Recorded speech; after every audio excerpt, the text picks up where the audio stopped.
시간입니다. 오늘부터는 제가 장윤선의 이슈파이터로 월요일에서 금요일까지 여러분들을 찾아뵙게 되었습니다. 세상을 향한 날카로운 시선과 따뜻한 위로, 그리고 시민들께서 알고 싶어 하시는 진실을 전달하기 위해서 열심히 노력하도록 하겠습니다. 여러분들의 많은 응원을 부탁드리면서 장윤선의 이슈파이터 지금부터 시작하겠습니다. 국가정보원 특수활동비를 상납받은 혐의로 추가 기소된 박근혜 전 대통령이 유영하 변호사를 변호인으로 다시 선임했습니다. 박 전 대통령이 유 변호사를 다시 선임한 것은 국정원 특활비 사건에선 적극적으로 방어권을 행사하겠다는 뜻으로 풀이됩니다. 만약 관련 혐의에서 유죄를 받을 경우 박 전 대통령 주장으로 만들어진 전두환 추징법을 근거로 뇌물로 받은 수십억은 박 전 대통령 개인 재산에서 추징돼 국고로 환수됩니다. 새롭게 출발하는 장윤선의 이슈파이터. 첫 순서는 박 전 대통령 재판 상황과 유영하 변호사 선임 배경에 대해 이야기 나눠봅니다. 깨어있는 서울 시민들을 위한 정직하고 알찬 프로그램 1월 8일 월요일 장윤선의 이슈파이터 첫 번째 주제는 박근혜 전 대통령 방패로 다시 돌아온 유영하 변호사 이야기입니다. 함께 하실 두 분의 전문가 한 분 한 분 소개해 올리도록 하겠습니다. 이종훈 평론가 자리하셨습니다. 어서 오십시오. 네, 안녕하세요. 네, 반갑습니다. 백성문 변호사 자리하셨습니다. 어서 오십시오. 네, 안녕하세요. 네. 자, 시청자 여러분들께서도 샵 5400, 샵 5400으로 다양한 의견 보내주시기 바랍니다. 지금 현재 페이스북 라이브로도 여러분들 함께 하실 수 있거든요. 다양한 의견 보내주시면 제가 두 분의 전문가들께 바로바로 질문해서 여러분들의 궁금증을 해소해 드리도록 하겠습니다. 본격적으로 얘기를 좀 해보겠습니다. 우선 백성문 변호사님께 질문을 좀 드려야 될 것 같은데 오늘 아침 검찰에서 속보가 하나 나왔어요. 바로 박근혜 대통령이 이제 국정원 뇌물 이것을 재산 동결을 한다라는 소식이 들어왔는데요. 어떻게 한다는 조치입니까? 일단 지금 18개 혐의로 박근혜 전 대통령이 재판 하나 받고 있죠. 네. 거기에도 뇌물죄가 껴 있습니다. 그렇습니다. 근데 거기에서 추징 보전한다는 얘기 들어보신 적 있나요?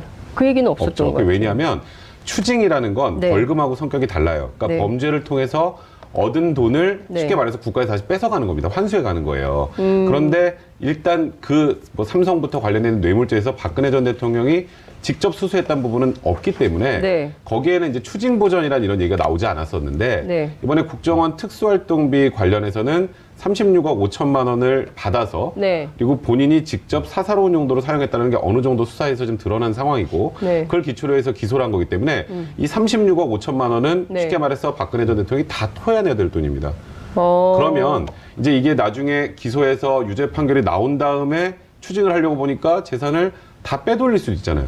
그럴 네. 가능성이 있기 때문에 쉽게 말하면 민사에서 가압류처럼 네. 아예 못 팔게 묶어놓는 거예요. 그러면 네. 네, 박근혜 전 대통령의 예금이 한 10억 정도 되고 네. 그것도 이제 인출을 못합니다. 네. 그다음에 박근혜 전 대통령이 지금 내곡동 사저 부분도 아예 판매를 못하게 딱 묶어놓는 지금 처분을 해서 네. 나중에 유죄 판결이 나오면 이제 추징을 쉽게 하기 위해서 하는 사전 조치라고 보시면 됩니다. 그렇군요. 지금 근데 이제 앞서 말씀 주신 거하고 좀 다르게 박영수 특검이 당시에 이제 최순실 씨 그리고 박근혜 대통령이 삼성으로부터 받은 뇌물이 77억 9천 네. 정도 되는 걸로 네. 요거는 추징 보전을 안 했던 건가요? 그거는 최순실 자산에만 했죠. 그건 최순실 손으로 들어간 아하, 거기 때문에 네. 그래서 미승 빌딩을 네. 이제 추징 보전 처분을 딱 해놓고 묶어놨던 거고요. 네. 거기에는 박근혜 전 대통령이 직접 수수한 내용이 없기 때문에 네. 최순실에게 추징하는 걸로 결정을 했던 거고. 네. 그러니까 이번에 그러니까 박근혜 전 대통령은 뭐 유무죄에 상관없이 최소한 본인이 갖고 있는 재산은 지킬 수 있었어요. 지금까지는. 네. 그런데 이제는 얘기가 좀 달라집니다. 이 국정원 특수활동비는 박근혜 전 대통령이 받았다고 국정원장 3명이 진술을 했고 네. 그다음에 소위 말하는 문고리 3인방이 진술을 했고 네. 사용 용처와 관련해서는 이영선 행정관, 윤전추 행정관가 진술한 상황이기 때문에 네. 사실 뭐 거의 빠져나갈 구멍이 없는 정도로 증거가 다 꽤 맞춰진 상황입니다. 그래서 검찰도 증거 관계가 좀 불투명하면 추징 보전 처분하는데 좀 약간은 좀 이제 쉽지 않은 그런 면이 있는데 네. 이 정도면 추징 보전 처분을 해도 충분히 받아들여진다 이렇게 판단한 것 그러니까 같습니다. 증거가 충분하기 때문에 그렇죠. 이 정도면 추징 보전을 해도 된다. 36억 5천만 토해내면 됩니까? 아니면 플러스 알파가 있을까요? 지금은 일단은 36억 5천만 원을 기초로 해서 추징을 할 거고요. 네. 다만 박 전 대통령에게 나머지 18가지 혐의 중에 이제 뇌물은 네. 이제 나중에 벌금이 또 있어요. 이제 벌금이 필요적으로 병과가 되게 돼 있습니다. 네. 그러니까 일단 뇌물 수수한 액수의 2배에서 5배까지 네. 또 벌금으로 내야 되기 때문에 지금 36억 5천만 원 이외에 이거는 추징 외에 또 벌금은 네. 나중에 벌금 안 내면 어떻게 되죠? 노역장 유치라거든요. 노역장? 그 황제 노역 얘기 많이 네, 하시잖아요. 맞아요. 뭐. 이제 그래서 일단 벌금도 최대한 확보하기 위해서 다른 재산도 일단 어느 정도 좀 일단 물색을 해놓을 그럴 가능성이 높습니다. 네. 이종훈 평론가님, 그런데 그동안 박근혜 대통령 재판 굉장히 많이 열렸는데 계속 안 나왔거든요. 근데 갑자기 국선 변호인도 안 만나고 그래서 오죽하면 국선 변호인이 만나게 해달라고 면담 요청을 하고 막 이랬는데 지금 유영하 변호사를 갑자기 선임을 했습니다. 이거 어떻게 봐야 됩니까? 그러니까 지금 당장 이제 좀 논란이 되고 있는 네. 특활비 관련한 여기에 이제 뭔가 방어권을 행사하려고 하는 그런 목적도 있다고 보는데 네. 제가 보건대는 그거 말고 좀 더 있지 않나 하는 생각이 좀 들어요. 방어권 이상의. 예. 그러니까 제가 보건대는 이번 같은 경우는 이게 증거가 너무 명백해서 네. 별로 변호할 내용이 없을 것 같아요. 아까 조금 전에 우리 네. 이 대기실에서도 우리 백성문 변호사하고 이 얘기를 막 했었는데 네. 대기실 토크를 얘기해 주세요. 예. 대기실 토크를. 이 변호사가 지금 별로 할 일이 없다는 거죠. 유영하 변호사가 변호사인데 변호사로서 할 일이 별로 없다. 네. 아. 그래서 전 더욱더 확신을 좀 갖게 된 것이 네. 그러니까 유영하 변호사에게 박근혜 전 대통령이 기대하는 것은 좀 다른 게 아닐까. 어떤 역할을 기대할까요? 일종의 집사 역할이 아닐까. 집사? 예. 그런 아. 생각을 좀 하게 돼요. 그러니까 뭐냐면 그동안은 자기 재산 관리를 다 누가 했습니까? 최순실이 다 했단 말이죠. 네. 그러니까 통장이라든가 이런 거 관리까지 이제 제가 보건대는 다 한 것 같아요. 네. 자, 그런데 최순실 지금 이제 이렇게 구치소에 있죠. 네. 그러니까 본인의 재산이나 이런 걸 관리를 또 그렇다고 해서 동생에게 또 맡기자니. 네. 그러니까 이게 최순실하고 관련된 게 너무 많은 거죠. 자, 그래서 제가 보건대는 뭔가 이 집사 역할을 해줄 사람이 좀 필요한 것 같고. 네.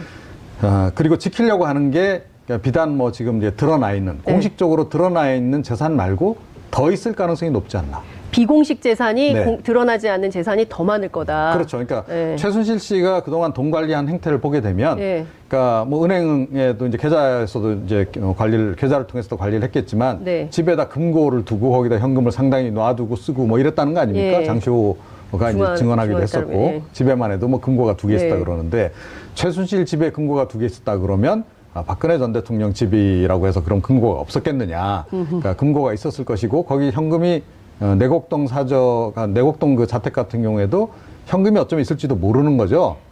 꽤 많은 현금이. 이제 그럴 가능성이 있는 거고. 네. 그거 말고 네. 이번에 이제 이렇게 추징 보전을 하고 이렇게 수사를 더 지금 진행해야 되는 거 아닙니까? 최순실 씨에게 갔을 것으로 추정되는 네. 특활비 20억 원 내지는 뭐 그거 일부인지 전부인지는 모르겠으나 그 부분도 네. 아직 확인이 좀 덜 됐고요. 네. 이거를 확인하는 과정에서 어쩌면 박근혜, 최순실 이 두 사람의 경제 공동체의 전모가 드러날 가능성도 없잖아 있다. 아, 특활비에서 그치는 것이 이걸 아니라. 이제 추적을 가다 네. 보면 이 제가 보건대는 이 최순실 씨가 이게 별 구별 없이 막 쓴 것 같아요. 구분 없이. 예, 구별 없이 뭐 쌈짓돈처럼 그렇죠. 막, 예. 그러니까 뭐 이게 뭐 국정원에서 특활비 온 거는 따로 이렇게 관리를 하고 이게 아니고 네. 갖다가 그냥 이렇게 쓴 것 같아요. 이리저리. 그러니까 자기가 기존에 있던 돈 쓰기도 하고 네. 또 뭐 급한 대로는 박근혜 전 대통령 예를 들어 의상비 관련해서는 자기 돈으로 우선 줬다가 네. 나중에 이제 특활비 받은 데서 이렇게 메꿔놓고 뭐 이런 식으로 했을 것 같거든요. 전문 용어로 막 썼다. 예. 자, 그렇게 섞어서 쓰다 보면 뭐 네. 계좌도 막 엉키고 막 이렇게 되잖아요. 네. 이 계좌, 저 계좌로 돈이 막 옮겨 다니고. 그것이 드러날 가능성이 전 굉장히 높아졌다라고 봐요. 그러니까 지금 검찰이 이 부분을 아직까지 명확하게 안 밝히고 있는데 네. 저는 어느 정도는 규명을 좀 했을 거라고 생각이 돼요. 20억 부분도 예. 미확인 20억 부분도 아직 이제 밝히고 있지는 않는데 네. 이게 아마 이제 재판 과정에서 이제 공개가 좀 되지 않을까 이렇게 여겨지긴 하는데 예. 어쩌면 더 결정적인 부분이 그쪽에 있을 수도 있다.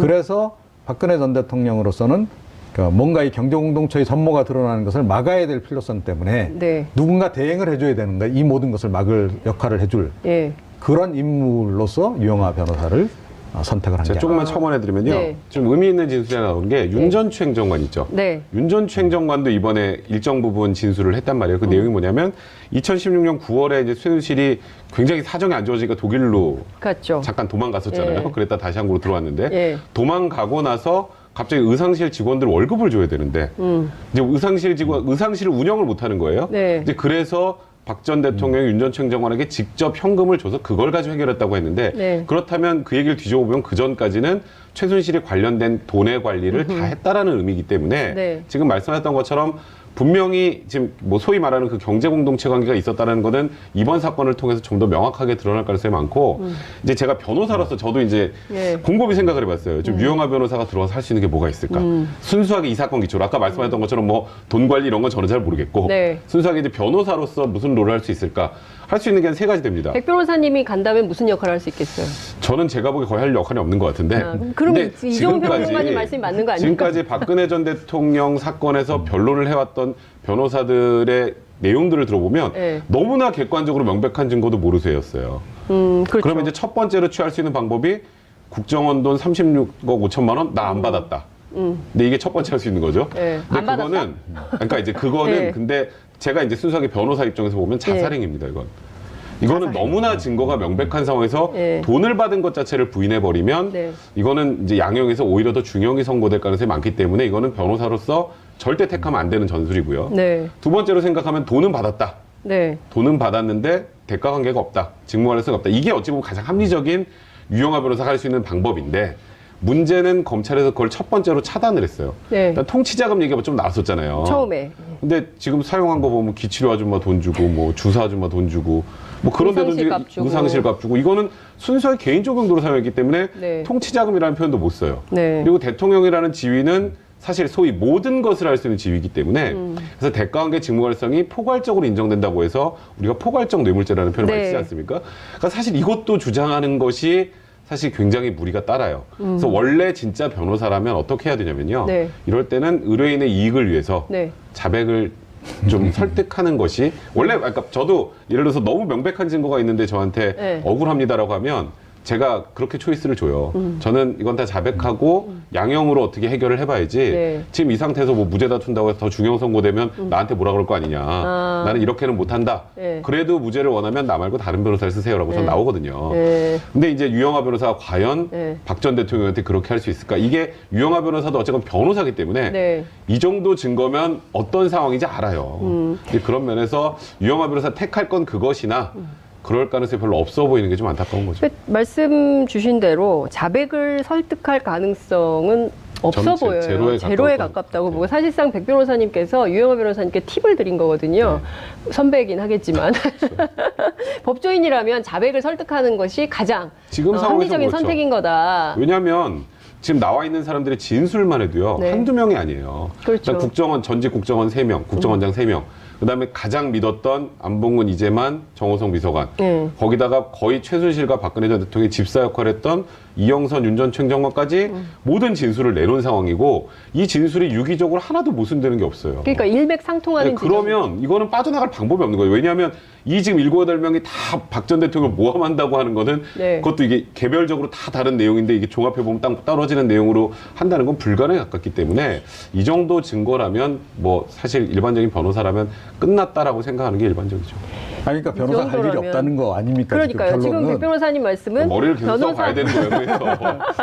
그렇기 때문에 제가 보는 네. 데는 딴 역할이 분명히 있다라는 거죠. 그러니까 이게 그러니까 지금 뭐 몇십억, 그러니까 뭐 그 국정원은 특활비 36억 5천 그게 중요한 게 아닐 거할 가능성이 높다라는 그러니까 드러난 거예요. 것은 이 국정원 특활비 36억 5천이지만 네. 플러스 알파로 그렇죠. 드러나지 이거를 않는 통해서 이제 다른 게 드러날 가능성이 높기 때문에 그거를 보호해야 될 필요성을 더 느낀 거 아닐까. 그러니까 예를 들어서 뭐 이런 걸 통해서 뭐 최순실 일가의 재산 형성 과정부터 시작해서 네. 계속 뭐 추징해야 된다는 얘기도 있었잖아요. 네. 일각에서 뭐 그런 관련법이 제정이 된다거나 이러면 큰일이잖아요. 자기로서도 큰일이고 최순실 일가로서도 큰일이고.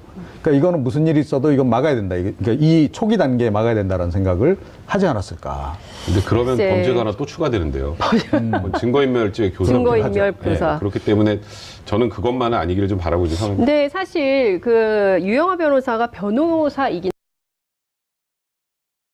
하지만 정치인이기도 하잖아요. 그렇기 때문에 정치인으로서 어찌 보자면 그 박근혜 대통령의 충복 뭐 이런 기능을 하기 위한 선택 이런 건 아니었을까요? 그건 그러니까 어떻게 이제 지금 보세요? 그게 무슨 의미가 있느냐는 거죠. 지금 네, 이 국면에 지금 이 시점에서는 네. 사실 유능한 변호사가 필요한 시점이에요. 박근혜 대통령에게 사실 저는 뭐 유영하 변호사의 변호사로서의 능력을 폄하하고 싶진 않습니다만 폄하하시는 이제 것 같은데. 일단 유영하 변호사가 이제 박근혜 전 대통령의 변호인으로 들어오고 나서 네. 첫 번째 말실수했던 게 여성으로서의 사생활을 보호해달라 해서 보호해달라고 또 논란이 굉장히 나- 비난이 일었고요. 그렇습니다. 그 위에 박근혜 전 대통령의 재판 과정을 쭉 지켜보면 사실 유영하 변호사가 변호사로서는 저런 말을 하면 안 되는 데가 너무 많이 있었어요.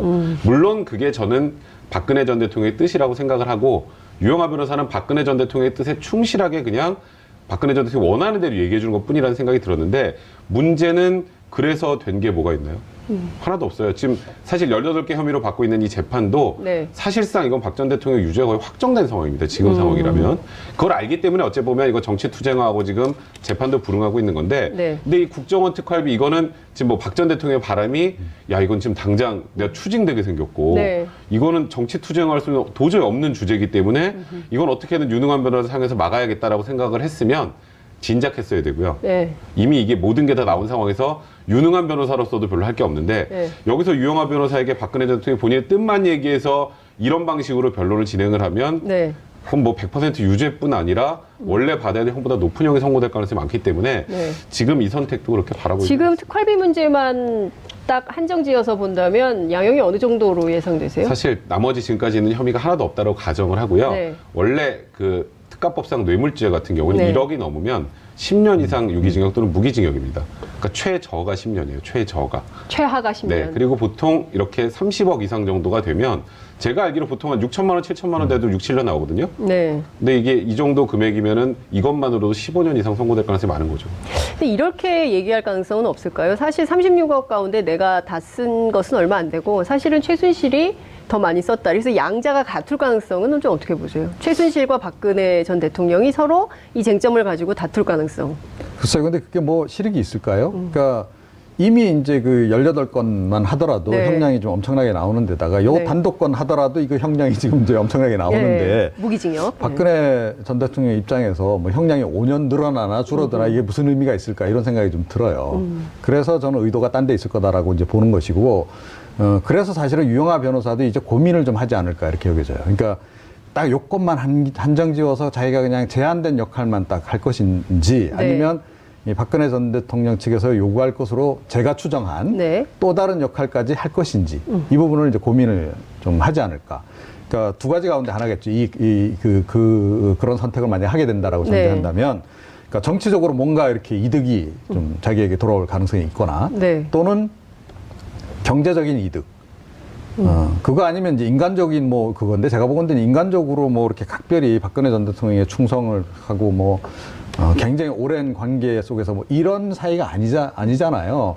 그러면 이해관계 관점에서 일단 볼 수밖에 없는데 뭐 성공보수를 엄청나게 많이 받기로 예를 들어 약속을 한다든지 네. 뭐 그런 거 아니면 이거 참 유영하 변호사가 적극 개입하기도 상당히 좀 힘든 상황이 아닌가. 그래서 일단 뭐 이제 그동안에 인연이 있기 때문에 박근혜 전 대통령이 이제 선임 요청을 하니까 재선임에 이제 응하긴 했으나 네. 본인의 역할을 최소화할 가능성도 없잖아 있다라고 좀 봐요. 그러니까 사실상 박근혜 대통령의 재산 관리인 역할을 하면서 그 손실을 최대한 막아보려고 할 가능성이 있다. 이제 이런 말씀도 박근혜 전 드렸는데 대통령 쪽의 요구는 예. 그게 아닐까. 그게 근데 아닐까. 만약에 그런 상황으로 전개되면 유영하 변호사도 구속될 수 있어요. 그건 증거인멸죄잖아요. 유영하 변호사도 구속된다. 그건 안 돼요. 그래서 예. 저는 사실 말씀하셨던 변호사도 것처럼 구속될 수 있다. 네, 이런 과정을 쭉 다른 역할을 예. 모종의 다른 역할을 할 가능성이 많다고 하지만 예. 그 유영하 변호사 입장에서 굉장히 위험한 일이거든요. 그러니까 우리가 변호사니까 저희는 그래도 무언가 내가 이런 걸 도와주다 어떻게 될지가 이게 그림이 그려진단 말이에요. 대충. 예. 네, 근데 그것까지 생각을 하고 만약에 그런 행동까지 한다는 거는 제가 보기에는 변호사도 쉽지 않을 것 같고 그리고 아까 성공보수 얘기하셨죠. 네. 성공보수를 많이 준다고. 이건 성공보수를 100억을 줘도 할 수 있는 사건이에요. 성공을 할 수가 없는 사건인데 무슨 성공보수가 많이 걸린 게 무슨 의미가 있겠어요. 이게 무죄 판결에 나올 수 있는 가능성이 그러니까 재산 관리와 1%도 없기 관련한. 때문에 네. 그래서 저는 재산 관리는 유영하 변호사가 섣불리하기 힘들 거라고 생각이 들어요. 그리고 박근혜 전 대통령도 유영하 변호사에게 재산 관리까지 맡기기는 쉽지는 않을 거예요. 그 전에 최순실처럼 그렇게 길고 오랜 동안 인연이 있었던 네. 사람은 모르겠지만 네. 여기서 만약 극단적으로 배신하면 어떡합니까?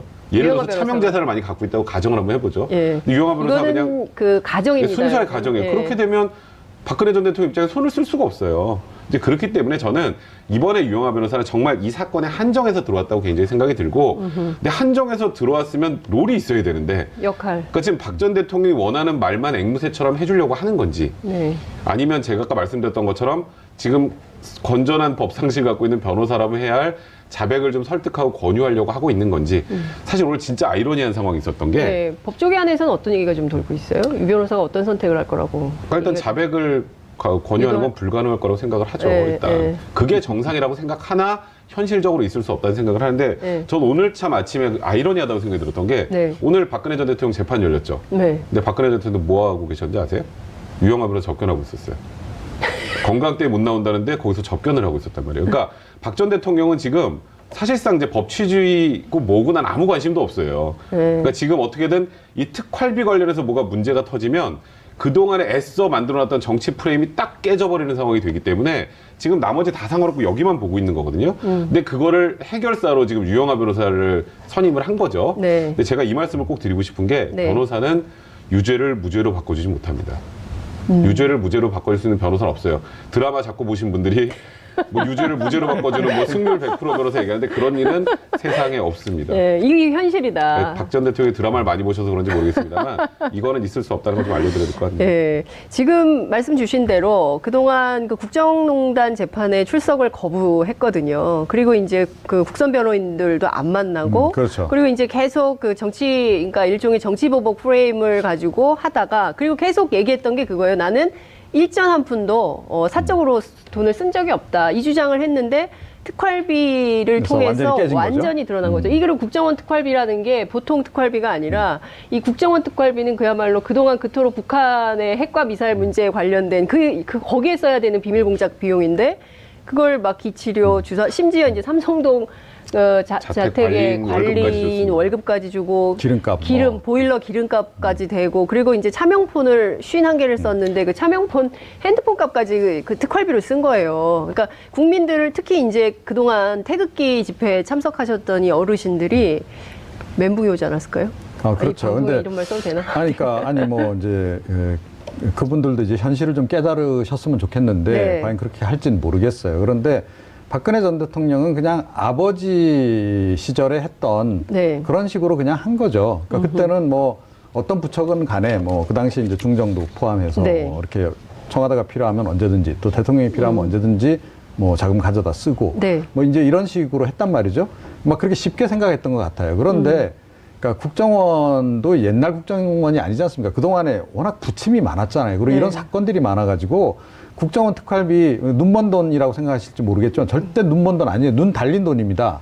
국정원 돈은. 그러니까 현금 다발로 줄 때 다 현금 1년 번호 다 기록 남기고요. 그리고 아무개에게 몇 월 며칠날 몇 시에 전달했다. 특히 그 원 내에서 쓰는 건 말할 것도 없고 원 외로 나가는 돈은 더군다나 더 그 국정원에서 철저하게 관리를 합니다. 그래서 저는 국정원이 그러니까 박근혜 전 대통령에게 이 돈을 주면서 그러니까 본인들도 이게 사실은 내키지 않았는데 준 거잖아요. 그러니까 국정원은 알고 있었네요. 이게 기치료 아줌마한테 가고. 그래서 아마 분명히 자금 추적을 전 했을 거라고 전 봐요. 그래서 이 현금에 이제 그 1년 번호 다 이제 해서 이게 뭐 이렇게 다 돈다발을 풀러서 쓰면 참 추적이 어렵지만 돈다발이 된 상태에서 예를 들어 이제 5만 원짜리 100장이면 500만 원 아닙니까? 그래서 뭐 2천만 원, 3천만 원 예를 들어서 뭐 그 의상실에 돈을 주거나 했을 때 그 돈다발로 그냥 주게 되면 그 의상실 사장님이 그걸 본인 계좌에 입금하는 순간 다 확인이 돼요, 이게. 뭉칫 돈들은 다 이게 띠로 들어간 돈들은 다 확인이 된단 말이죠.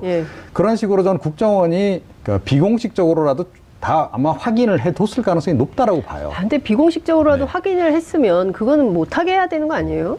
그런데 이제 집권 기간 동안 이걸 공개를 못하는 거죠. 사실은 이제 집권 이후에도 공개하기는 좀 쉽지는 않을 거라고 저는 보는데, 그러니까 국정원의 내부에 어딘가에 분명히 기록이 남아있을 가능성이 높고 그렇지 않다 하더라도 그 조사를 담당했던 비공식적으로 그거 자금 추적을 했던 사람은 분명히 그 자료를 가지고 있을 가능성이 높다라고 저는 봐요. 그러니까 언젠가는 아마 이게 이제는 말할 수 있다 그러고 이제 공개될 가능성이 전 있다고 보는데 그게 이제 검찰 쪽으로 사실은 이제 특검 쪽으로 넘어가서 수사에 활용되면 좋은데 아마 국정원이 그건 안 넘겨줬을 가능성이 좀 높다고 보거든요.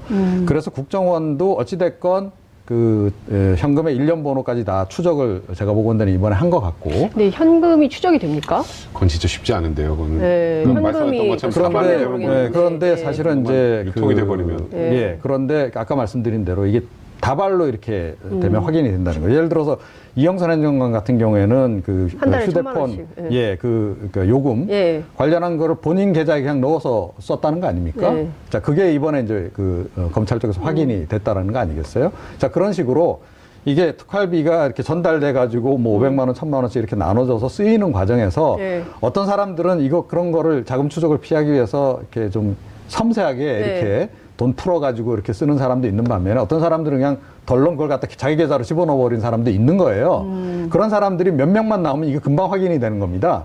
이번에도 그랬을 가능성이 높다. 이번에 그래서 그러니까 검찰이 계좌 한 500여 개 정도 뒤졌다는 거 아닙니까? 네. 자, 그래서 상당 부분이 지금 나와 있는 거고, 이제 최순실에게 전달된 부분도 저는 일정 부분 확인됐을 가능성이 저는 있다고 봐요. 왜 그렇게 보냐 하면, 최순실이 독일에서 국내로 들어와서 제일 네. 먼저 한 게 뭡니까? 그 현금 은행 돌아다니면서 현금 찾은 현금 거잖아요. 찾았죠. 자, 아시겠지만. 특활비 찾은 겁니까, 그럼? 현금 찾는 그건 CCTV도 다 남잖아요. 그렇죠. 그럼 시간하고 다 기록이 남고, 네. 그때 현금 거래된 거, 다 확인이 가능해요. 네. 얼마를 어떤 은행에서 어떤 계좌에서 뽑은 거 다 네. 확인이 가능한데, 저는 그거를 특검이 어느 정도 해놨을 가능성이 좀 있다라고 좀 보거든요. 자, 이제 그 계좌들을 추적하다 보면, 이제 특활비가 들어갔다 나왔다 뭐 이런 것들이 분명히 이제 저는 이제 나올 가능성이 높다. 네. 이제 그 부분이 사실은 앞으로 지금 더 규명이 돼야 될 부분이고, 그 부분 때문에 어쩌면 박근혜 전 대통령이 더 긴장을 하고 있는 상황일 수도 있다라고 저는 봐요. 근데 저는 이번에 이 특활비를 보면서 그러니까 두 가지가 좀 그 의문이 들었는데요. 하나는 그 이재만 비서관의 진술인데 그 본인이 이제 테이프로 봉인해서 대통령의 허락이 있을 때 그 돈을 썼고 이제 갖다 드릴 때도 항상 최순실 씨가 배석을 했었다는 거 하나. 그리고 이제 또 하나는 그 최순실 메모가 결정적이었다는 거 아니겠어요? 그렇죠. 거기 이제 뭐 리, 안 이렇게 해서 이제 누구인지를 확인할 수 있는 이니셜을 달아서 확인이 됐다 이런 건데 그러면 이른바 그 문고리 3인방에게 건넸다는 그 상납금 아니 그 뭐죠 그 이제 뭘까요 전별금이라고 해야 될까요? 뭐 이때 이런 그 휴가비나 뭐 휴가비 뭐 이런 거 명절비 10억씩 뭐 좀 명절비 떡값 뭐 이런 것들을 네. 챙겨줬다는 건데 그렇다면 이 자체도 최순실 씨가 그럼 관리를 한 거죠. 관리를 한 거 아닌가? 그러니까 이재만 총비서관이 이제는 모든 걸 내려놓고 얘기하고 있는 것 같아요. 다 내려놓고 진실을 그러니까 이제, 얘기하고 있는 그러니까, 거예요. 그러니까 지금은 왜냐하면 본인이 살아야 되거든요. 이게 이재만 총비서관이나 안봉근 비서관이 네. 이 돈은 제가 받아서 저희가 썼습니다라고 했으면 위까지 올라가기 쉽지 않았겠죠. 네. 물론 다른 수사를 통해서 밝힐 수 있었겠지만 근데 이건 박 전 대통령이 지시로 했고 네. 그리고 받아서 바로 토스했고 네. 본인은 연결고리 역할만 했지 자기는 이게 뇌물인지도 몰랐다 뭐 이렇게 지금 주장하고 있는 거란 말이에요. 거기다가 더 나가서 적극적인 진술을 해줘야 돼요. 이 사람들이 살기 위해서는. 그러니까 여기서 이제 최순실이 등장을 하는 겁니다. 박근혜 전 대통령한테 건넬 때마다 최순실이 같이 있었고 네. 이 메모도 지금 네. 최순실은 뭐라 그러냐면 그 이재만 총무비서관이 전화해서 네. 그걸 쭉 불러주길래 자기가 원래 보통에 메모하는 습관이 있어가지고 그냥 적었다는데 이게 그냥 적은 게 그냥 적을 아닌 이유가 없어요. 그리고 예, 이재만 비서관이 얼마 받고 안봉근 비서관이 얼마 받고 뭐 정호성 비서관이 얼마 받고 그걸 아는 게 왜 중요합니까? 자기가 왜 써요? 그 사람들이 만든 건데. 그렇죠. 그리고 그걸 왜 이재만 뭐 비서관은 또 보고를 합니까? 최순실의 잔대. 그러니까 이거는 최순실 씨가 배분에 결정적인 역할을 했다라는 거예요. 그러니까 누구 얼마 주고 뭐 이렇게 이런 해서 짜고 한 요 역할을 정도 올해는 이제 정호성한테는 얼마 주고 이번에 안봉근한테 얼마 주고 이런 걸 기재해놨다고 밖에 볼 수가 없는 거죠. 근데 이제 최순실 씨는 빨리 여기서 발을 빼고 싶은 거잖아요. 네. 그러니까 지금 어떻게든 혹시라도 이걸로 자기도 또 하나 죄명이 추가될까 봐 그러는 것 같긴 한데 사실 이거는 최순실 씨에게 범죄 사실 하나 추가하기 쉽지 않습니다. 이건 국정원에서 박근혜 전 대통령 보고 준 돈이고 네. 최순실 씨는 중간에 빠져서 관리를 한 거기 때문에 네. 이 부분에 대해서는 오히려 뭐 횡령죄의 공범이 될 수 있어도 뇌물죄로는 최순실 씨가 이걸로는 엮이지 않아요. 근데도 이제 최순실 씨 입장에서는 혹여라도 또 본인에게 또 추징이 또 올라가거나 할까봐 네. 이제 그래서 지금 이걸 일단 한 발로 완벽하게 빼려고 하는 것 같은데 네. 그 문제는- 횡령죄 공범은 추징 대상이 아니에요? 횡령죄에서도 이제 그러면 누구한테 돈이 갔느냐를 가지고 네. 판단을 하는 건데요. 네. 일단은 먼저 생각한 건 이제 박 전 대통령이 횡령을 한 걸 네. 관리한 거기 때문에 일단은 박 전 대통령에게 이제 추징을 보통 하는 거죠. 네. 근데 이 최순실 씨가요, 이렇게 네. 늪에 빠졌을 때 발별려다가 발이 더 깊이 이렇게 더 깊이 들어가는 경우가 많잖아요. 이번에도 그 경우 비슷한 것 같아요. 그 메모와 관련한 그 해명이 네. 이게 말이 안 돼요. 그러니까 만약에 그 본인은 그렇게 메모만 했고 네. 청와대 특활비 전혀 관계한 바가 없다면 그럼 의상실이나 이런 데서 뭐 돈 주고 한 거 그건 결국 자기 돈으로 줬다는 얘기밖에 안 되잖아요. 네. 그렇잖아요, 상당수가. 그렇죠. 그러니까 그러면 더욱더 경제 공동체라는 얘기잖아요. 이 얘기는. 더욱더 끈끈해지는 관계가 되는 그렇죠. 건가요? 그러니까 예. 박근혜 전 대통령을 대신해 자기가 뭐 다 그런 거까지 지불해 줄 정도로. 네. 그러니까 이게 좀 말이 안 되는 얘기인데다가 그러니까 네. 증거들이 그러니까 이재만 그 전 비서관도 네. 본인이 자진해서 진술한 거라고 보기 어렵습니다. 그러니까 제가 조금 전에 말씀드렸듯이 검찰 쪽에서 특검에서 이 자금 추적을 쭉 하는 과정에서 계좌 다 뒤지고 하니까 다 나온 거죠. 돈이 들어가고 나오고 뭐 이게 네. 다 나오니까 어쩔 수 없이 이제 부른 거라고 네. 저는 봐요. 그런데 이제는 뭐 안 볼 수 없는 상황이 이제 된 것이고 이제 3인방이 사실은 거의 이제 진술을 다 했고 네. 그러니까 이재만 전 그 비서관도 그러니까 이 특활비 나오고 들어가고 한 걸 다 기록으로 남겼다는 거 아니에요? 네. 다만 그 폐기를 했는데 이번에 이제 진술 압박을 받다 보니 어쩔 수 없이 이제 기억을 해서 하나하나 이제 다 이제 불기 시작했는데 의외로 자세하게 다 기억을 하고 있다라는 거죠. 너무 그래서 많이 받았기 때문에 기억할 수밖에 없을 것 같아요. 아, 근데 이제 뭐 그래도 기억력이 꽤 좋았던 네. 것 같아요. 그래서 그 진술이 가장 결정적으로 좀 작용했다 뭐 이런 이제 보도도 나오고 있긴 하더라고요. 네. 자, 근데 저는 이제 많은 국민들께서 정말 그 그러니까 국가의 재산을 정말 그 자신의 그냥 개인 지갑인 것처럼 아무 때나 이렇게 빼서 썼다는 것에 대해서 정말 충격을 받을 것 같고요. 또 하나는 그 앞서 정말 그 굉장히 충격적인데 어떻게 본인 재판 출석 안 하고 그 시간에 유영하 변호사 접견을 하면서 대책을 모의한 거 아니겠어요? 그러니까 이럴 때는 어떻게 해야 됩니까? 이게 사실 네. 원래 일반적으로 재판에 출석하지 않으면 구인합니다.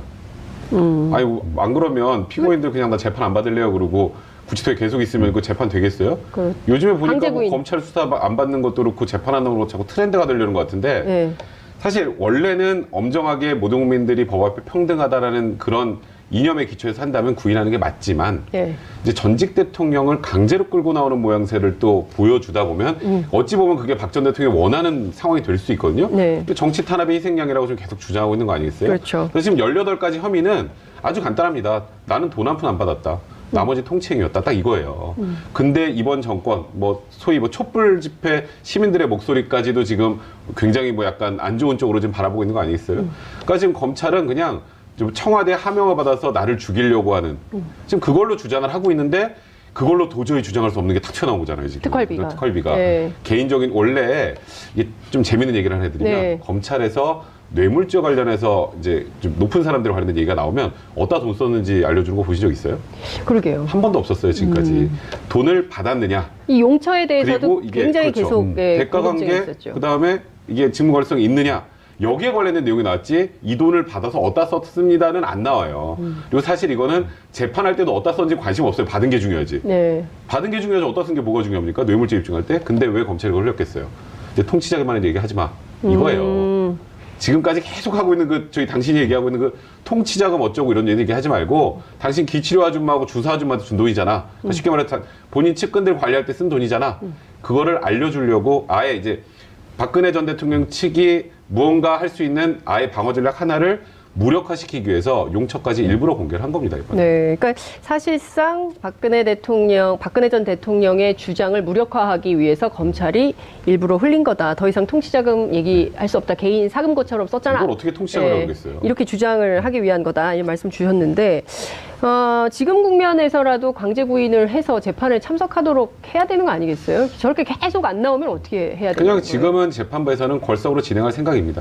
걸석. 왜냐하면 이제 박근혜 전 대통령이 재판에 나오지 않는다고 해도 네. 재판은 정확하게 다 진행이 돼요.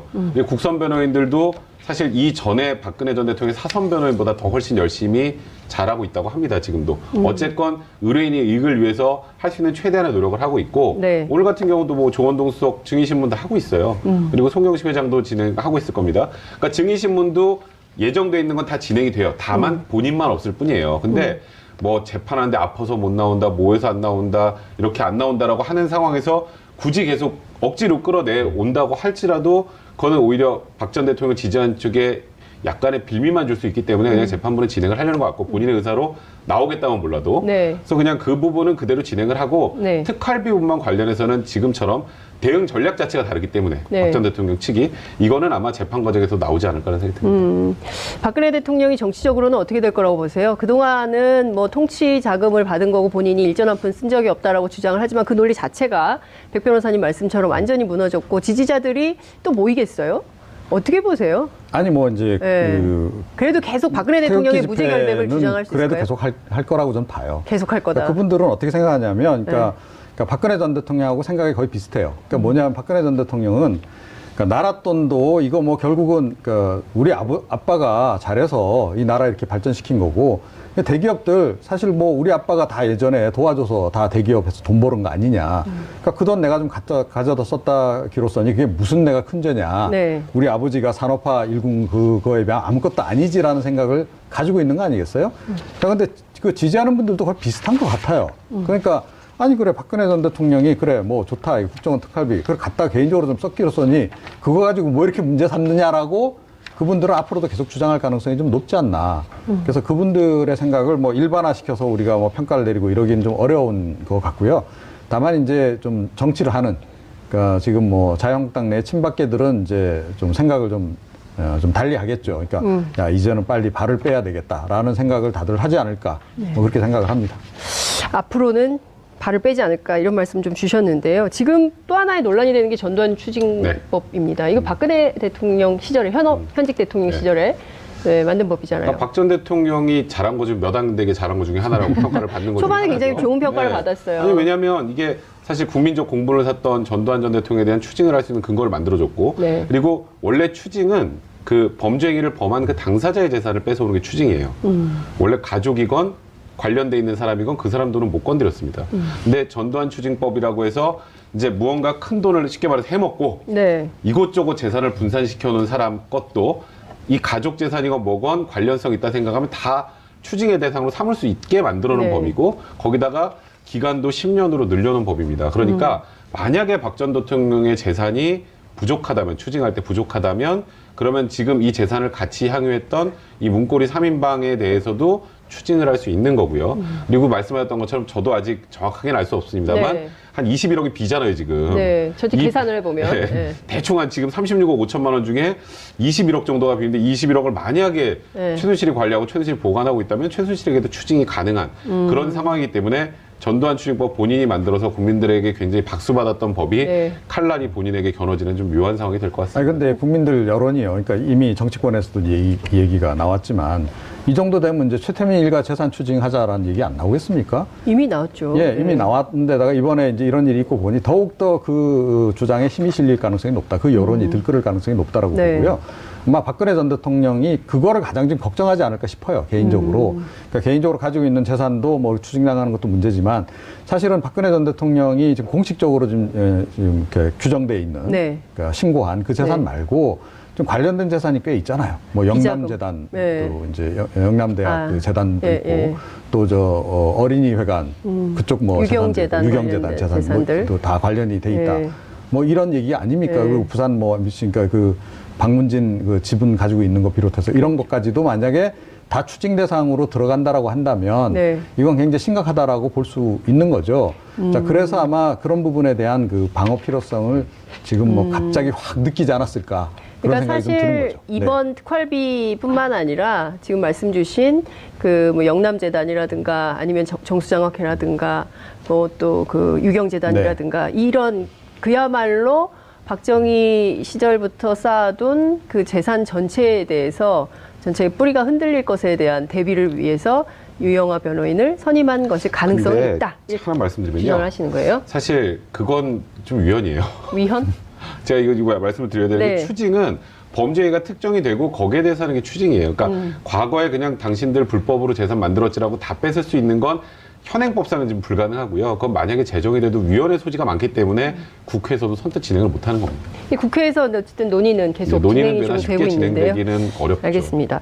시간이 다 돼서 이제 정리를 해야 될 것 같은데 제가 요거는 꼭 여쭤봐야 될 것 같아요. 그러니까 오늘부터 내일 계속 이어지는 박근혜 전 대통령의 그 재판 과정에 재벌 총수들이 이제 참석을 쭉 하게 되는데요.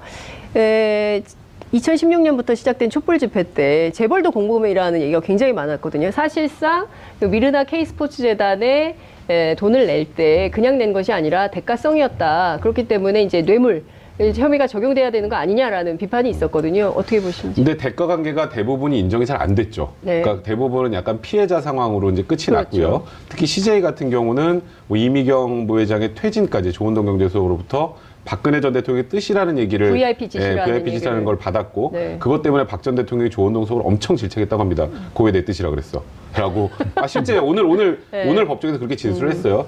이제 나머지 기업들에 대해서는 명확하게 대가 관계를 특정할 수 없었기 때문에 그랬던 거고요. 그러다 보니까 결국 이제 삼성, SK, 롯데만 남게 된 거죠. 아니 근데요. 그러니까 상식적으로, 그러니까 법적으로는 그게 맞아요. 그런데 상식적으로 이렇게 세상에 공짜가 어디 있습니까?